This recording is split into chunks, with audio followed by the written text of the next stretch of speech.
Hey guys, welcome back to another episode of the Pat King Show. Something we're going to be doing regularly around here in studio is once a month, once every couple episodes, we're going to do a more formal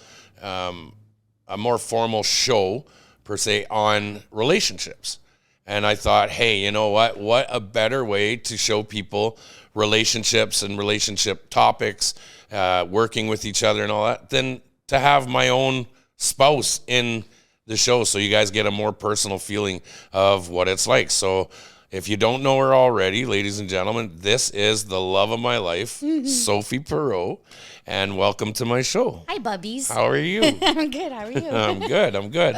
So this is Sophie's brainchild, and I think it's our ability to make things work within a very stressful situation, along with just the everyday ongoings of life and how we cope with it, what we do to make things work better between us. Are we coping? I think so, without the straitjacket though. But yeah, we're coping. Pretty much making an ass of you, assuming that I'm coping well with this. Oh, but I cope very well with it because I'm a pretty easygoing guy, but I do understand the importance of relationship. And I haven't had the best luck at relationships. We all know that. But I feel at this point right now, we're doing everything right. And I'd like to capitalize on those positive relationship qualities that we do have. I agree. That can hopefully help others. And that's the key, right? To help others make it through those tough times, those very stressful times, those moments where you think, shit, I don't want to be with this person. But then you wake up in the morning and you're mad and you're angry and you're like, I don't like this person. And then they do that one thing, that one little thing. It's like, that's the person I fell in love with.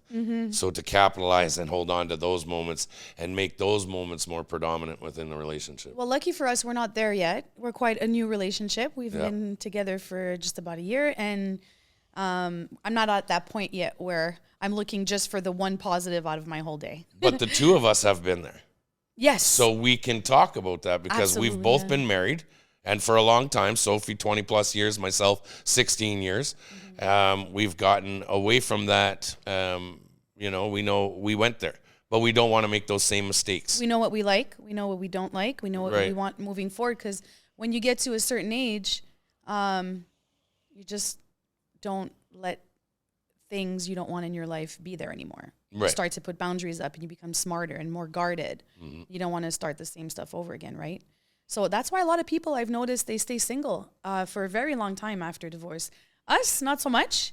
I mean, you went from a relationship that had just ended for 2 months, and same for me, right? Yeah. So we didn't really get to experience that. But you did before. I did before, yeah. So when I got divorced, I definitely took a long time to figure my stuff out. Like a minimum of 2 years, I would suggest, for me to get right with what my situation was. I felt that that's the point where it was a healthy length of time. Well, you went to see a psychologist too to talk Absolutely, things through. yeah. Because through the divorce, like I said, you do question a lot about yourself. Yeah. And what you did wrong and where you went wrong and what it is that, made the marriage deteriorate. And at some points I felt like I was crazy because I was like, how could this happen?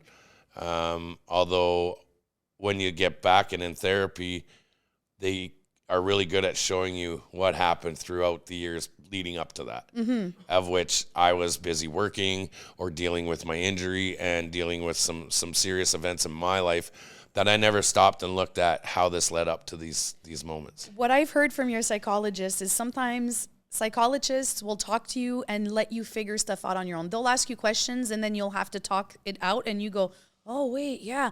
But your psychologist did something a little bit different, maybe outside of the lines, where she told you, hey, you were kind of right about that and you're not crazy. And, absolutely, yeah. Which is kind of not supposed to happen.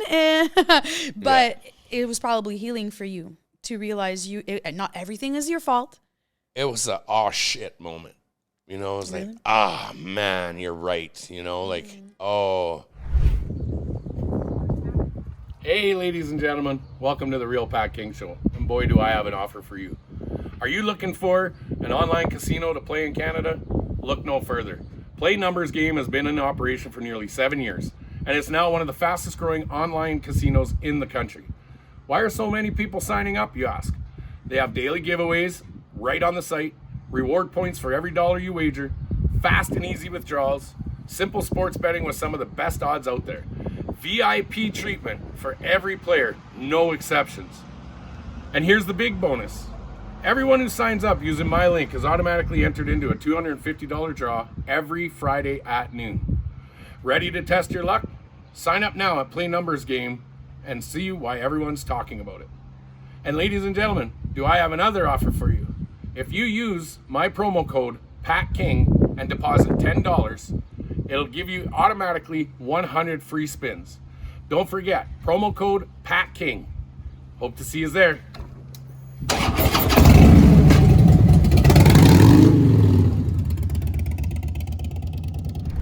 That's exactly the moment. That's exactly what happened.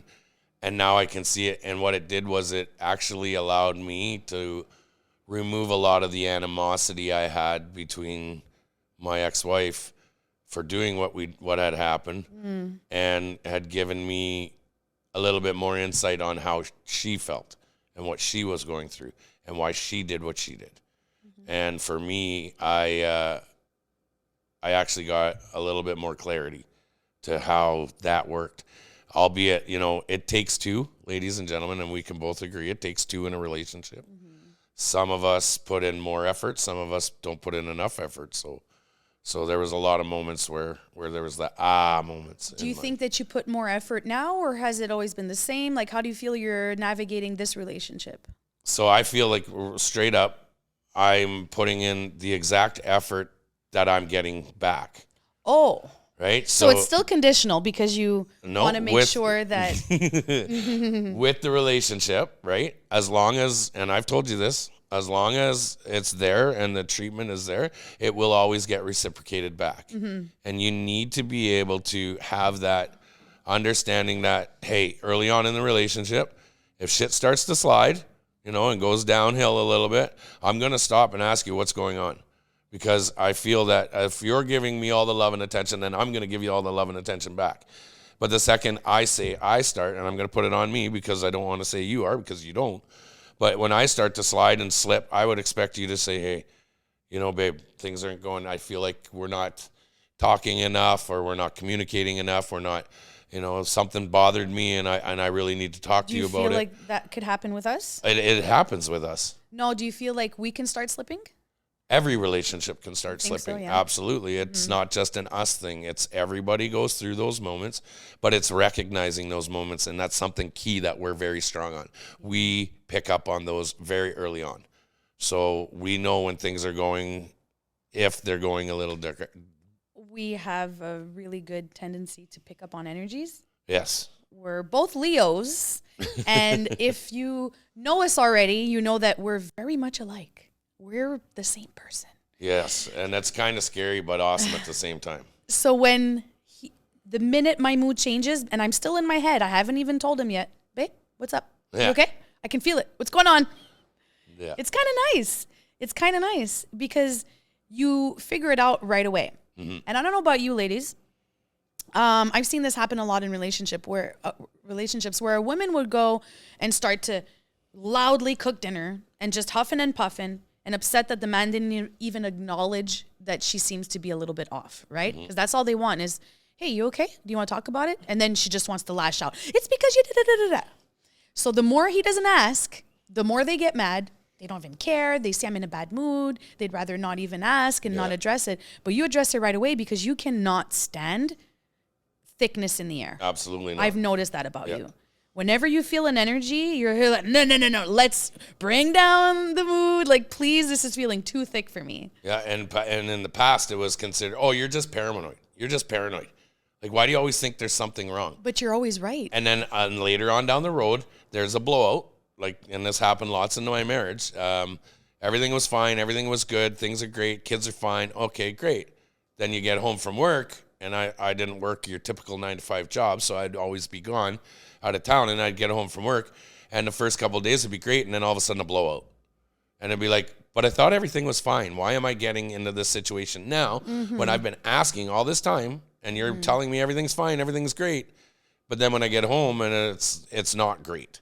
So that's where I focus on. The big thing is that communication early on has to be established. Those boundaries, those ground rules, those things need to be established very, very early on.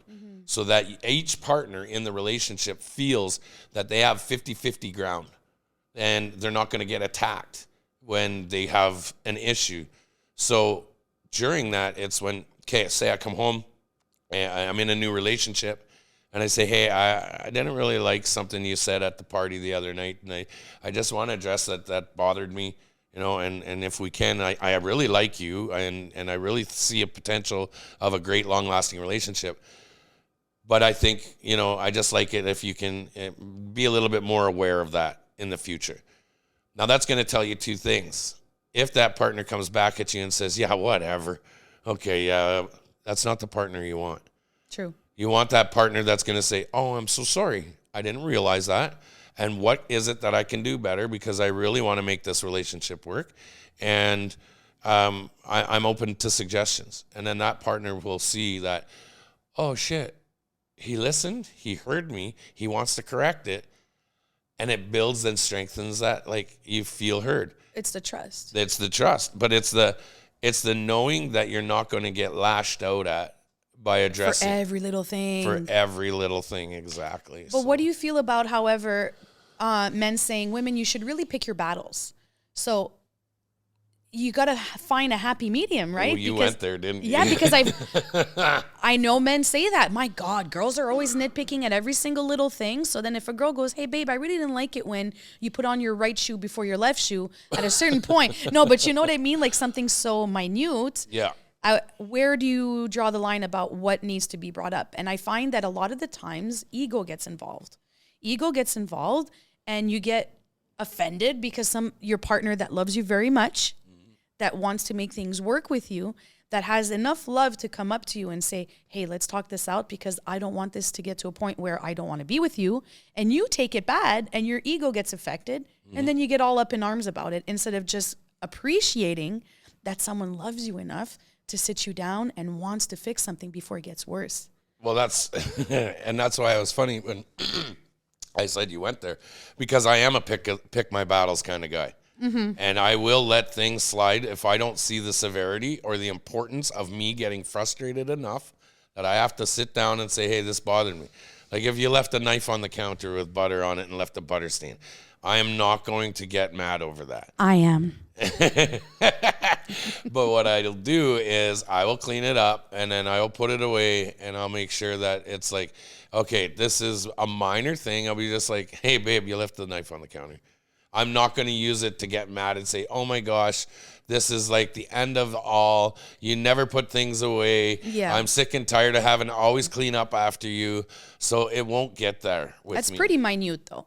I'm using a very small example. So what I want to bring up now is you've put up with a lot in the past. Oof. Your last relationship, way too much than you had to. Way too much, yeah. And that was due to other situations with your past situation that everybody knows about. This is why we're here. This is what created this. What I don't want in the future is that you continue to put things aside and picking your battles. And because I don't want you thinking, hey, I didn't like that she did that, but I'm going to just let it pass. No, I want to know. But so in our relationship, you've allowed us to have that middle ground with each other. You've allowed that. We've both discussed this and been very adamant about it. So I feel that I have a partner now. I don't have something else, right? I have an actual partner who wants to grow, who wants to get better, who wants to improve, but we can make the best of it as like the best possibility. Yeah. That works for us. Speaking of partnership, we have a question from Jen on TikTok. Okay. She wants to know, I want to know about your relationship working together now, because we are now in a working relationship, and how you guys separate those two things and how you make that work. I know a lot of couples struggle with it also. So I want to know about you guys. How are you handling it? Well, I think our dynamic is amazing. I think we both have the same creative mind and want the same goals for each other when it comes to that. I think constructive criticism is the same thing, being able to have that conversation within the relationship of what's bothering you or what's not bothering you. You should also be allowing your partner to be able to say, hey, I've got a different look on how I want to see this go, or I want to, and understand that there's two creative minds in this, and they're not both going to match on the same level, but doesn't mean either one is wrong or either one is better or worse. I think the middle ground, once again, and the compromise and all that, as long as you don't allow your work to interfere with. And how do you not allow it? I don't know. We're just getting there. We're just starting. We're It's just day one. starting. So for me, Well, it's not day one, but No, we're just starting. Yeah. But even still, from the onset of social media and you being, overseer of a lot of that stuff, yeah. I don't mind it. For me, it works for me. Having you be in control of the social medias and answering and responding and doing all the editing and all that stuff to post, I really like that because I'm a thinker, I'm a researcher, I'm a fact checker. I'm not that creative, artistic kind of person. Whereas you're the creative, artistic person, and you leave the fact checking to me. Yeah. That's So true. the dynamic is it's beautiful. It works absolutely beautiful. Now I know that doesn't work for everybody. Yeah. But in our situation, I think that's what makes us so amazing together when it comes to this stuff. I'm sure we're going to hit our own hurdles. Are you curious about my point of view? I'll always hear your point of view. You want to know? Yeah? I feel like I'm struggling in the sense that I can't put on two hats at once. So I'm either manager Sophie or partner Sophie. Oh. So I don't know if you've noticed, but when we're working, there's no lovey-dovey. I kind of boss you around. It's like, okay, now you need to do this, you need to do that. I'm very like manager hat. Yeah. And then when we're home, I don't want to talk about work. It's like I'm either or. It's one or the other. I don't like to talk about work when we're at home. I like to just be us and be with the kids and make dinners. Yeah, no, you're right. And I don't know if you think that's healthy or not. Should I be able to marry the both? And I think for me, this is, like I said, it's all a new realm for me. So to me, it works for me. good. And the reason why it works for me is because every now and then I need a little sternness. Reel him in. And to be reeled back in, because sometimes I can lose focus Yes. and I can get running on it. I'll be working on one story, and then all of a sudden something else will fall in my lap. And then I'll be like, and then she'll be like, hey, wait, did you get on this one? Are you there? Where are you sitting on this? Did you research this one? And I'm like, I'm on this one. Well, no, focus on this one. This is your priority. And she'll bring me back in and draw it. So for me, I really appreciate it. It's not a bad thing for me. Okay, good. So far. It's all with love. Like even when I'm having the manager hat on, it's not to be bossy or whatever. It's just to, in my head, we're running things smoothly together. Yeah. And it's always with good intentions. And that's exactly it. So like I said, giving each other that middle ground early on in the relationship knows that you're not doing this out of spite to me. No. You're not doing this out of just trying to be mean or anything like that. I know you're doing it for the betterment. And for that, I can take that constructive criticism. I can take those, those concerns and those, stop kissing me. It's work time kind of stuff, right? We're not making out right now. We're working. I'm like, oh, come on. Right? So How do you feel about people saying in your community or people around you saying that you've changed since you're with me? How do you feel about that? Do you want to elaborate on your stance? Yeah, so I definitely have changed 100%. From where I was before. I was very aggressive, very arrogant. I didn't put up with much from people, and I never gave anybody the time or day. Whereas now I've kind of, softened up a little bit, understanding what I've been through and where I've come from, and knowing that I don't want to allow that to direct me or control me anymore. So now I'm in a better place. I'm happier for sure, 100%. I guess I can say, I'm not changed as a person of who I am. I'm still the same guy, but I've changed my approach now. It's not so hostile. It's not so abrupt. It's not so in your face, arrogant. And I mean arrogant because I'd be like, this, but you're not wanting to listen. The way I used to talk when I was trying to get the points across and stuff, because at that time it was a frustrating time, knowing what we know and people not listening. So I didn't know any way better to Communicate. to get people to start listening other than using what our society over the last 20 years has been based on, and that's aggression, negativity, reality, like the reality show lifestyle where everything's negative, negative, negative, and that's what sells. So now we're going to try and bring it back, and if you're not changing throughout your own life, you get stuck in that pattern. And if you're not willing to make those personal changes for yourself, then really you're not evolving, whether it's personally or in a relationship. Got to grow. You've got to grow. You've got to always constantly be challenging yourself. And you always want to focus on being the best person you can be. And if that means you got to change little things, then you change little things. And if people don't like it, guess what? I don't care. It's me, and I am priority. I am the number one priority. And do you like who you are right now? I love who I am. Absolutely. You've been online for about 10 years, Pat? At least, yeah. Okay, so over the 10 years, that's a lot of growth for a man. We know that men mature later than women. Okay? So he's 47, that's 37 years old, fresh out of a divorce, fresh out of an amputation. The guy was angry, okay? Let the man grow, let the man learn, find himself, and then find a nice little soft lady that loves him and soften him up. And if you don't like that change, or you want to say that I'm changing him or whatever, from what I see, it's for the better. Yeah. And he's done a lot of work before I even showed up.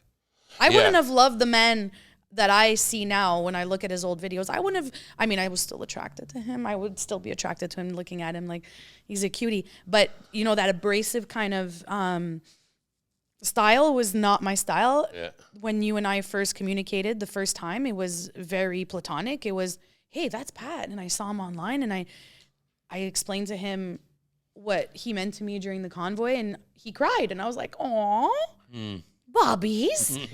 And it took months after that before we spoke again, but that was my first impression of a one-on-one with Pat. And I liked that version. And now it's a more, okay, focus. Now we're all done. Everything is behind you. I'm your partner now, and let's build your life. That's the plan. And here we are. Yeah, and so like stuff like this, it needs to be done. I think people need to see the reality of our life. What they see now is they see, you know, the online lives, the TikToks, the podcasts and stuff. This gives you a little bit more of a, for the audience, I mean, gives them a more insight on, you know, the guy's just a normal guy. You know, I'm hoping that's what they see. Is a normal guy, deals with relationship issues like everybody else. He's gone through some, you know, some pretty rough stuff over the last few years. Yeah. But he's a normal guy who just asks questions and wants to make sure that everybody's doing good around him. In my relationship right now, I'm learning that, holy shit, somebody can actually love me. Somebody can actually appreciate me. Whereas before, everybody had always felt like wanted something from me. They always wanted something, if it wasn't a monetary value or an emotional value, but they would drain me of that. And then it'd be like they would get what they want out of you, and then they would, that's gone. Like, hi, I'm Pat King's girlfriend, I'm Pat King's best friend, that kind of thing. Those kind of things, yeah. So even when it comes to friendships, just be my friend. You don't need to be my friend so that you can go around telling people, hi, I'm Pat King's friend. And you don't need to date me to say, hey, you know, go around say, hey, I'm Pat King's girlfriend. That's cringy. I could never. I'm 42 years old. I have lived 42 years before meeting you. I'm not Pat King's girlfriend. I'm Sophie. Nice to meet you. And if you figure it out after that, then hey, but that's not who I am. And that's one of the great things that when we first started dating and when we started going out and interacting with people, it was like, hey, I'm Sophie. And I was like, oh, did you just say that? Hey, that's right on. Yeah, you guys, that's Sophie. That's Sophie over there. And that I appreciated. Oh, I'm glad you like that. But hey, bonus points for me. Yeah, so relationships are a tough road to navigate. They are a tough sell, and especially being where I've been. Yeah. And being in the limelight in a sense, but in a negative light with the media and all of that kind of stuff. And it's not always good. Exactly. To be still here with me and being able to have these, you know, a little bit of glimpses into what we've gone through and into our relationship, I think the audience is going to really see a whole different side of this. And this is why I loved your idea of bringing this up, and hopefully That was his idea. He's lying. Well, I kind of got to help you. I mean, It was your idea. It was my idea. Anyways, it was with the intentions to show people what it's like in the life of what we've. Not only that, bringing the audience in, because what I'm thinking about doing with this sporadic type of episode, so 1 out of 4, perhaps 1 out of 5, is bringing in comments from our social media. Mm-hmm. So your questions, bringing it in, and also debunking stuff that we see on social media. It's a great way to debunk. So something comes out and we heard that Pat King this, and hey, let's just talk about it and even joke about how dumb it could be, right? How silly it is and how extravagant people will go to get likes, comments. Yeah. And how, you know, the conspiracy theorist brain and how far right people can go and how they have lost complete touch with reality. I'm glad that Pat's not one of those people. Maybe he has that reputation to be, but you're not. You're not. No. And we see it, how people can be. And I want to debunk some of that stuff because they go really far, eh? I've seen some stuff online. Hola. Stuff about me now too. Yeah. Right? Yeah. On how I'm a federal worker and I'm in your life only to get information on you and report back to the feds. Mm-hmm. That was a wild one. I'm just a yoga teacher, y'all. I'm just a mom and a yoga teacher. But I guess we answered Hot Tamale's question. She said, I have a question for the show. How was being with Pat and going through everything with him affected you? Your relationship, and how has this changed how people see you? And she says, with much love and respect. So it's affected me in the sense that I do struggle with generalized anxiety. Right? That's something I struggle with. I am unmedicated. I do have something for when it gets a little acute and you need to bring it down. That's prescribed to me, but I do not take it daily. It's not something I'm interested in. So with that said, going from a very mundane type of long relationship where everything's the same every day, everything's to be expected every day, you know what to expect. So you don't really get that zoom of that wave of uncertainty or shock factor that gives you that anxiety. Yeah. However, being with you has done all of that, right? I'll wake up from an 8-hour sleep in a great mood. I open my phone and I see something I'm tagged in, and something that somebody's saying, or something that the Crown has called, and the Crown is surprising us with something, and anxiety. So I have been on this kind of high alert, sympathetic nervous system overload for a year now. Mm-hmm. But luckily, the same person that causes me this kind of anxiety, like my relationship, not the person, but my relationship with you causes that, but you're the person that also calms me. Yeah. So it's a weird dynamic because I'm using you to help me and to comfort me, but you're the reason. Yeah. So yeah. And that's because I see the stress that she goes under, and I see the look on her and the exhaustion at times, and I need my partner to be strong, and I need my partner to be, you know, my sidekick in all this. And if my sidekick's down, I'm nothing. I'm nobody. I need that positive reassurance that you're okay before I can actually be okay. Mm-hmm. Because I'm very empathetic, and like you said, energies are key. I can walk into a room and you know who the bad one in the room is just by walking in. So I need at times I need that double consumption of positivity, which you bring along with what I bring, that we can be like, yeah, not today, Satan. Back off. We got this. So I don't want to call you out or say something private about you. Yeah, she does. You do have a very wounded inner child. And that inner child needs a lot of affirmation and comfort and reminder that you're doing great. And I think that that's what you need in the partnership. When you say you need me to be good, it's because you also need me to be good to be that soundboard, like for you, right? Is that soundboard? Is that the right word I'm using? A bouncing board? I don't know. I sometimes mess up as a bilingual person. Sometimes you laugh at me all the time when I mess my words up. But I think that you need me to be good because you need me. Yeah. Right? So I need you too. Well, But, exactly. yeah. It takes two, honey. It does? Yeah. Oh. Yeah. So if you're not good, I'm not good. If I'm not good, you're not good. Yeah. Right? So in other people's relationships, it's something else that I'm not one to meddle in your relationship. I'll tell you what works for us and what doesn't work for us.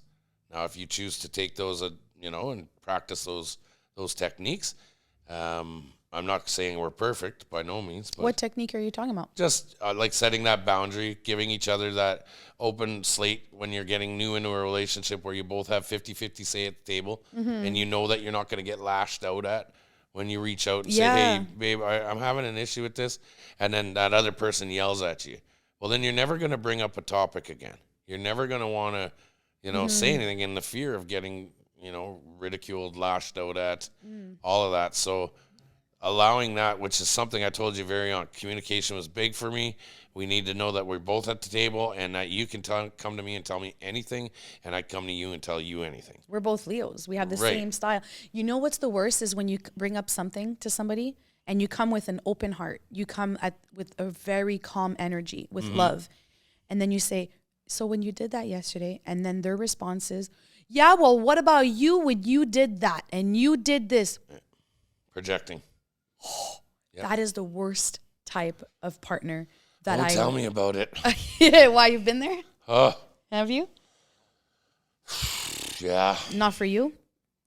No, eh? No. You're not into that? No, especially when all you were trying to do is be nice to that person and let them know that, hey, we're here and I do see some things and I think maybe you need to go talk to somebody about this, or, maybe you'll benefit from.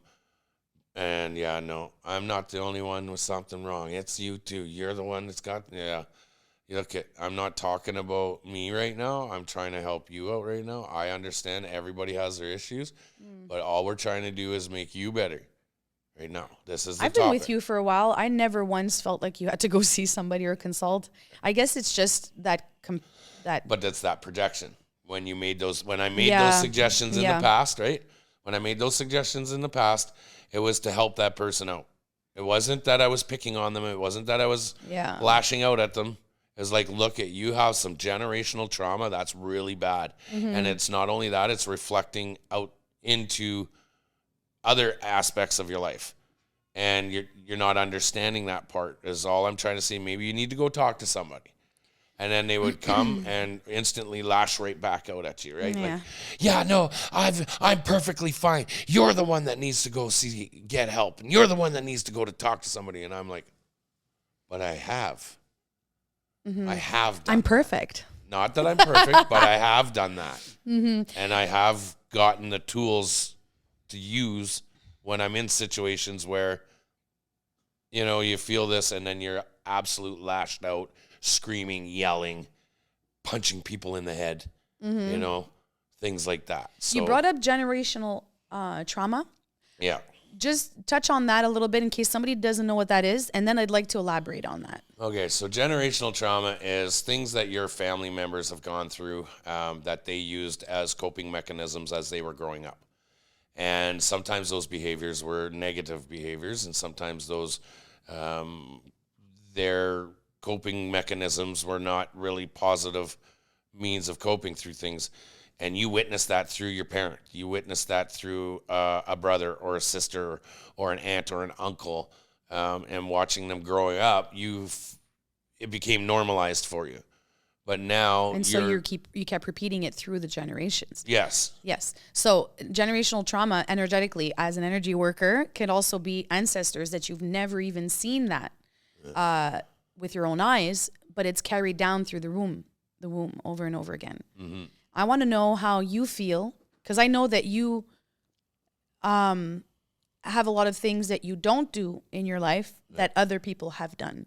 So do you feel like other people in your family, Okay. Do you feel like you have stopped the cycle in your family of any type of generational trauma that you... Oh, absolutely. Yeah, it's the whole focus of mine at 18 years old was I'm not going to turn out like my family. So I set a goal for myself in that aspect not knowing a lot of the holes, like a lot of the stories on one side of my family, but knowing every one of them on the other side of the family. Only to find out that, man, did I ever dodge a bullet years later, to know that I didn't fall into the same patterns as other family members did. But I have always been a firm believer as learn from it, don't use it. Use it as the crutch or the Yeah, card. this is the reason Yeah. I am the way I am, is Yeah. because this is my family. My family's been like this my whole life, and we're just useless. We're no good. We're da da da da da. You don't use it as an excuse. You should always have it as a teaching and a lesson, and never use it. And this is the whole generation of kids nowadays are using this victim signaling as this is the excuse of why they can't do better. No. You should have that as the excuse of why you can do better. Because everybody can step up and get out of that. Everybody can move forward. Although stuff happens and it sucks. I feel so bad for my dad because he's said that to me many times in my life. As an alcoholic, he has said to me, I can only give you what I know, what I've gotten. I can only give you so much because of what I know. Yep. And as an empath, I feel for him. And I always said, it's okay, Dad, it's okay. But, hearing you say that and having to do the work in order to not repeat all that you know and to just go through that discomfort of breaking that generational repetition of bad habits or ways to do things. I'm finding that this generation now is that generation that's making the change in the world. I've noticed a lot of people. I know you have. It's because you have someone in mind. But I see a lot of people working at healing and bettering themselves because it's such a popular little word right now. Trendy. It's very trendy. And people want to jump on that trend. Are they really doing that work? I don't think so. I have people that claim that they did the work. I read the 4 agreements. I am so healed. And then they keep causing issues in their lives. They keep repeating bad behavior. So just claiming that you do something is not enough, you guys. You got to do that hard work. What would you say is hard work? Do you have any examples? On a physical example for me would be like, take my surgery, losing my leg. A lot of people would sit there and go, oh, life sucks, life's over. I can't get through life now. People look at me funny. I'm not full, like I'm not whole, right? Because I'm missing a piece of my body. And then they would say, well, you have every reason to be upset, or it's an excuse. You have a great excuse as to why. And I actually used it as, I said, a second the sucker was off, I'm going to climb a mountain one day. But what made you like that? I don't know. I'm not one to sit there and wallow in my sorrows. I watched a family, like generational trauma, I watched a family blame everything on the system, and the system kept them downtrodden, and the system kept them into this. No, you became accustomed to it, and it was your comfort. And that's why you stayed in that system. Yeah. The system didn't keep you there. That system, in fact, gives you every tool in the toolbox to get out of that system. And you never use it, like education. It's like, we grew up in welfare. I was just going to say, Quebec is known for that. Social aid, generation after generation after generation. That's all they know. So when they're 18, they sign up. Yep. That was my family. And I guess, you know what? I can honestly say that I think my mom showed me that. Your mom's a hard worker. Very. And my mom, when growing up, we were very poor. We had no money at all. My mom lived off mother's allowance in Ontario, and I believe they switched it over to the welfare, and it became welfare. But my mom utilized the tools to get back into school and got her education. Amazing. She worked 2 jobs, right? So she worked at a confectionery store, and then she worked at a little restaurant.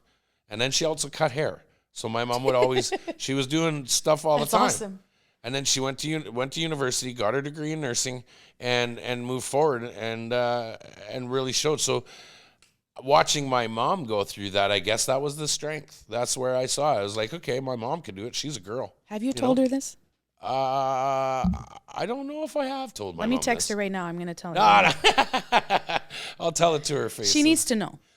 And that's what's beautiful. That's just kind of like an epiphany moment right now, like where I think this is. I've never thought of it this way. Look I just at did you. this right now. But I think if I had to find an example as to how I did, I watched my mom do it. This is gorgeous. I'm loving this for you right now. So, and for all those people out there that, they talk about toxic masculinity, right? And people say I am. You're absolutely not. Right? You're but so people say because I'm an aggressive alpha male that I stand up for. You're not aggressive. I know, but that's what they're saying. I'm saying. I know, but I'm arguing with them. I know.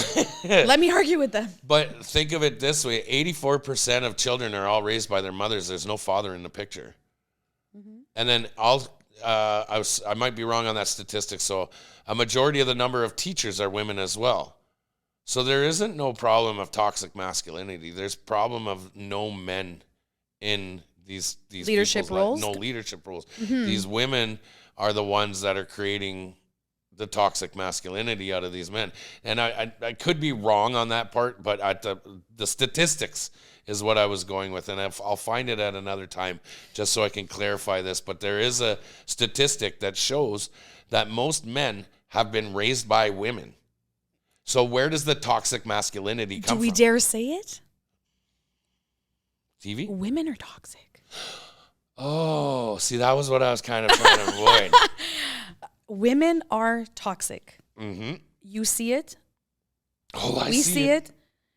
Women are unhealed and confused. Mm-hmm. We're raised, my generation, we're raised to be boss babes, don't need no man, I don't want no scrub and all this stuff. And then you grow up and you're alone and you're angry. Yeah. Why? Because you let go of every man that was available to you because he wasn't rich enough. He didn't have enough abs for you. He wasn't tall enough. He wasn't tall enough. Right. Like now you're on these dating apps and you're saying right away, what's your height? Yeah. I met a gorgeous man. He was 5'8", quite small. Like for someone who's 5'8", 5'7", you want to wear heels. It could be an issue.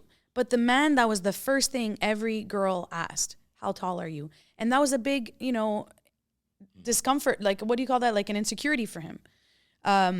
So he was always let down because that's what girls go for. Why don't you step away from all of your, categories of what you're looking for and open yourself up? Because honestly, a man under house arrest and a man under conditions and a man that's loved by half of Canada but also hated by half of Canada was not on my bingo card for 2024 as a partner, and certainly not part of my I'm looking for on my Tinder. Yeah. Right? And look at our relationship. I think it's really good. I think we got a great dynamic, yeah. So all in all, this to say, I find that women are kind of, they're jaded because you were taught something that's actually hurting you. Yeah. Well, I look at it too. So it's a good thing you brought up the height thing. And then they blame the men for being the toxic masculinity, men. Because women will be the first one to critique and pick apart the relationship prospect that they're looking at. Right? They pick them apart. But if the guy says, yeah, I don't like your hair. Imagine. I think you got a few pounds too much for me. The uproar. And the women lose their marbles. Ben, oui, c'est sûr. Right? And you are such a pig and you're this and you're that. And I don't need a man. How dare you? Yeah, how dare, right? And then the guy's just saying, well, you have every right to critique and pick me apart. But if I pick you apart, I can't, I can't have an opinion against that. Mm-hmm. And that's where I believe in society now, when it comes to relationships, why men are relatively majority are alone. They don't do it because women have grown this. They've been beaten by the rubber chicken of feminism, in my mind. That was my point. Yeah, so feminism has done a lot of damage to the dynamic of a real wholesome, very nurtured relationship. How do you support feminism? Because it needs to be there, but how do you support it? Putting him on the spot. Support? Yes. Like, am I supposed to support this? I think if a woman wants to be a stay-at-home mom and wants that life for herself, I think absolutely go for it if she wants that. If she wants to be a boss and a CEO of a company, Absolutely. Go for it. So that's how you supported it. Yeah. If you want, you can be, but you don't need to force feed it down our throats. Exactly. I don't need to be told that you're the boss of a big, huge organization or company, and how dare you talk down to me? Or look down to somebody who chooses to stay home. You know, I had somebody in my family who went to university and had a pretty good degree and decided to get married at 23 and not work and have children. And people look down on her for that. You went to school for what then? And she has a beautiful life. Yeah. Doesn't have to, struggle about money. I mean, if that's what she wants, And if anything, if ever her marriage of now 20 years were to be over, she has something to fall back on because she went to school. Yeah. She did it right. She has both. Yeah. Right? Yeah. Well, I see it too so many times is I think that lack of relationship, even from me. I never had a stay-at-home mom. Right? I never had that mom that was there every day who made my lunches. I would slap a slab of bologna between two pieces of bread and throw it in a plastic bag and go to school. So I never grew up with that kind of a life. So to see a woman who wants to have that, absolutely, I encourage, because that's something I missed. Like I wish I had, but my mom, obviously for other reasons, wasn't there. But at the same time, kids from a childhood point of view, that would have been probably a game changer in my life had I had that ability to have a parent in my home. My kids are a product of that. So my two boys had a stay-at-home mom. I made sure, because as I grew up, where my mom was gone majority of the time, I didn't want that for my kids because I knew how much I missed out on that. So we made a deal. And then the deal was that you could be a stay-at-home mom, and not that you could be. I wasn't giving you permission, but this is what I prefer in my marriage. I would like it that you stay home and raise the kids, and then once the kids are grown up, then we'll focus on you, and we'll get you out the door. Now that they're grown, yeah. Do you think that you made the right decision, seeing as how they turned out? Is there, because you talked about the benefits of seeing your mom struggle and being a hard worker, and now it's the complete opposite of having a stay-at-home mom while you were out working all the time. So you really had to sacrifice on your end because you weren't home. Yeah. So what's the happy medium? The happy medium for me is seeing how I was for a little bit is both parents working, both kids having to go to daycare, both parents home around 6 p.m., rush, make dinner, and then rush, clean up and try to do a little bit of homework, put your kids down. You don't see your kids. The daycare worker sees your kids more. So when you really look at all of these options, there is no workbook on how to do things perfectly. But I see my kids, they have their education levels is through the roof. Yeah. So they're very smart, very, very smart, hardworking kids. Both my kids have been working since they were 15 years old. Yep. So they've both had jobs where they needed and were taught how to earn your own money. They were taught the value of $1. They were taught how to, basically be ready in society. For the age of 18, because I'm a firm believer at 18 years old, you're free. You're an adult. I'll cut the strings off at that point. And I want to make sure that you're prepared to be the best that you can be. You're going to struggle. You're going to fall. Well, as you grow up, we all do. Yeah. But I'm not there to catch you anymore. So make sure that I've created enough of a cushion and, teachings that they're going to move into their adulthood with all the tools that I could give them. And I think benefiting from a stay-at-home mom gave us that ability to focus on teaching them those things in life. Paying your taxes, paying your rent, paying your bills, paying, all of that kind of stuff. They saw it. We involved them in all of that stuff. I was just going to ask, how did they know? Because we involved them in it, right? And just told them, because the education system doesn't teach them that stuff. Isn't that crazy? It's insane. It's insane. You would think that would be a priority to make sure that you have good, wholesome citizens coming out of the education system that can provide for themselves and still be contributors to society. Or know how to, when they start working at 15, 16, how to already start putting stuff in your RSP so that you're taxed less during tax season and you have money put away for your retirement. Right now, the Canadian pension plan, you're getting about $800 a month with today's economics or whatever. Today's you can't live off of that. So if you're not putting away money in your RSPs, you're sleeping. But that comes down to it, like I said, and I know a lot of people aren't going to agree with this episode, and that's fine. That's the whole point. Like what? We're always right. What are you talking about? No, I'm kidding. But when it comes to like the toxic masculinity and the men missing out of the home, it's a problem with this generation these days. I think what I'm seeing, and not everybody's like that, but it's the problem. Whereas now and I'm sorry to all the single moms, this might hurt your feelings, but I'm sure you probably said it to your kids once or twice, that your dumbass father left us, and this is why we're here, and this is what you get, so suck up your tears, who gives a shit, and get moving, right? And I've heard that so many times. I've seen it with my own eyes. And those kids become feeling like and that's the generational trauma again, where it's going to hinder. And you see kids now, when they're coming out, they're like looking for handouts. They're looking for a free ride because, well, we got a free ride because the system paid for us to do all this, and this, and this. Mm-hmm. Well, where's our free ride now? I'm an adult. I'm out in the adult world. Whoa. What do you mean I got to go to work? What do you mean I don't get subsistence for this program or that program or this program? What's going on? And I have psoriasis. Where can I get some support for that? Is there somewhere I can sign up? I have psoriasis. I have eczema. Is there a government subsidy for that? But then there comes that meltdown. As adults, they have that little minor meltdown, and then they fall into the mental health category, and then they get labeled with a mental health label, and now they can't function in society because now they have mental health issues. All could have stopped because toxic single mothers blamed the situation they were in instead of helping and improving and getting better and giving the best for your children. Instead, you used it as a hindrance, which passed on to your children. And now you have a generation of kids coming out looking for a handout, and then they don't get the handout and they have the meltdown, and then they Just to clarify, though, what are you saying single mothers can do? Because utilize the programs that are available for you within the system that you're on. Don't use them as a tool to keep you in that spot. Use them. The free education, the free baseball, free hockey. You never know. You could be sitting on the next Babe Ruth. You know, your kid could be that good.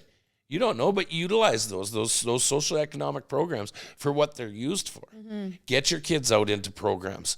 Get them out to being part of groups within the community. Yeah. Show them that there is a positive side to this.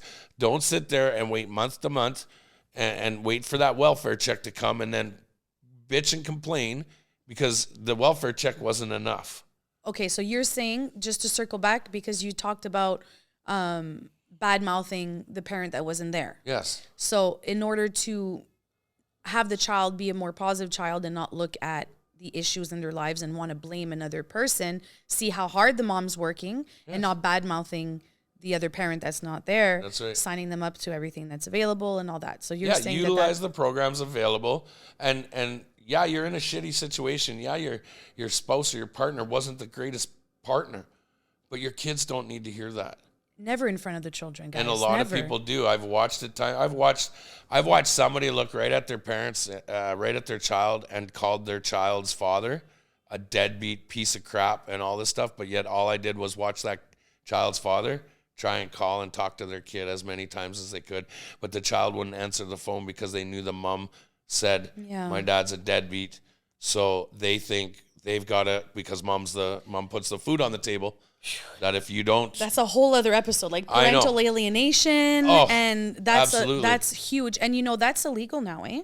It is, yeah. I've read that in the whole, divorce proceedings and everything. I advocated for that in Alberta, especially for that parental alienation. That's a big deal. And it's a big one in Alberta culture with the oil and gas transient kind of worker that comes in and home out. And then we were always gone all the time, and women would get pregnant with an oil field worker, and then they would kick the oil field worker out, and they would have these kids, but then they would use that to go against them to get even more child support, which was crazy amounts of child support.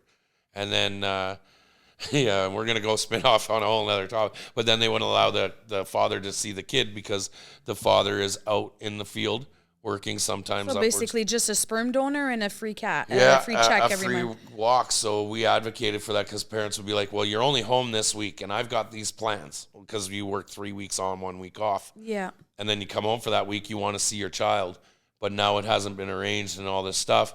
So now the parents say, well, your dad's never around anyway. He doesn't want to see. He's always out working. Well, that's a form of parent alienation, which into the young, impressionable child's mind starts to think, well, my dad wants nothing to do with me. This is a great last question, I find. Okay. So do you believe, because now we talked a lot about single parents, Yeah. an easy quick lay, an easy pregnancy, and then a check that you have to pay every month for 18 years. You do know? I think so. Go ahead. So where do you stand on monogamy, marriage, courtship? Because I believe that people should be married, because I believe that when you're married and you don't give it up so easy, and you have time to get to know the person before you sleep with them, no quick pregnancies, none of these oopsies, and now you're stuck paying a check for 18 months, you don't get along anymore after 2 months, you break up. Yeah. Where do you stand on, like for your kids, let's say, if they were to say, hey, I'm 24, like, I'm 24 now, I've been dating Kirsten for 9 months, we want to move in. Would you suggest marriage? No. Why? Because they need to know what it's like to live with each other first before jumping right into a marriage. So I would suggest, moving in and seeing how that dynamic works. What if a pregnancy happens during that time? Would you? Then there's options for them. They have the choice to make at that point. That's exactly what happened to me. Right? Yeah. So yeah, you have an option. You can either utilize the services that are there to, take care of that, or as for me, man up. You did the deed. You did the right thing. Not everybody does. But that's because men aren't men anymore. Women are giving it up too easy. That's right too. So and that's my issue having kids now who are just about to hit their teens, is I don't want my daughter dating and going out and being promiscuous, and I there's nothing wrong with that. I'm not saying that there's something wrong with women having sexual relationships. There is something wrong with it when you have a lifetime supply of Plan B pills in your purse because you're already preventative maintenance on that. Because I don't want the feminists after me that, it's okay for a guy to have a high body count but not a girl. That's not what I'm saying. I just don't want single women using the system because they got pregnant with a guy that didn't give two shits about her and left her high and dry, and now she has to be a single mom for the rest of her life trying to make ends meet just because. Well, and that's something that's lost in their upbringing as well, as women to know their worth. That's my point from this whole and episode. That's the part of the generational trauma, going back to that again. Exactly. Right? It's something they saw and witnessed as they were growing up, that's just a repetitive pattern. But women need to be empowered, not under the rubber chicken of feminism. No, exactly. But under the power of know your worth. Know that what you hold and what you utilize in your body and who you are, then act accordingly with it. Treat it the way it needs to be treated. Don't be always, My feminism is equality. I don't want to have women out there rah, rah, rah, and, better than or whatever. I believe we're equal, but we have strengths in different areas, right? And women just don't anymore give it up too soon. Have the man court you. Make the man work for it, girls. Yeah, and that doesn't mean, teasing him and then walking away. That's not how it's done. Yeah. But it took a while of, Pat talking to me and falling in love with me or whatever before he had the chance to get with this. So, and he was already madly in love by the time I let him. So, yeah. But that's the key, right? Like women, it's not, and men know your worth as well. If a girl's giving it up on that first date, bro, run, because you're not the first one.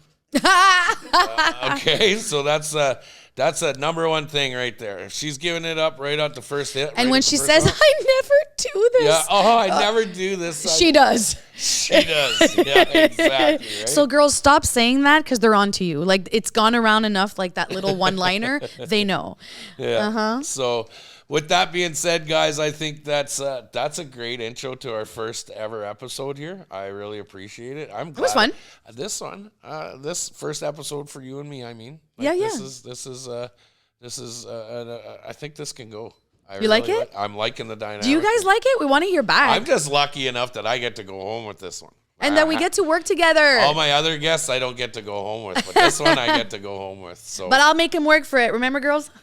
Thank you so much for being here. Of course. I know you're here every time, but this was good. I really liked this. This was kind of fun, and I really think we need to keep going with this one. It worked. We'll see what they say. They'll be the boss. Yeah, but it's you and me, kid. This will be the little pilot to see what everybody says. So, ladies and gentlemen, when you see this episode, please give us some feedback. Let us know what you want to know. Let us know some questions you want to ask, or let's make for it next subjects and stuff that we need to bring up that you want to know about. Yeah, we'll put a feeler out there and we'll get back to you guys. Honey, thank you so much for not coming across the table at me, and we were able to do this. It was good. Really we have a great conversation all the time at home and now on 100%. The podcast. Yeah. So, guys, that's another avenue that the Pat King Show is going to entertain for you guys. And I'm loving these different diversified conversations with many people with many different opinions. So this is what you're getting. You're getting a taste of some really good content. And don't forget, give us the feedback. Much appreciated, babe. Always a pleasure. Love you, boo-boo. Thank you. All right, guys. We'll see you on the next episode. Bye-bye.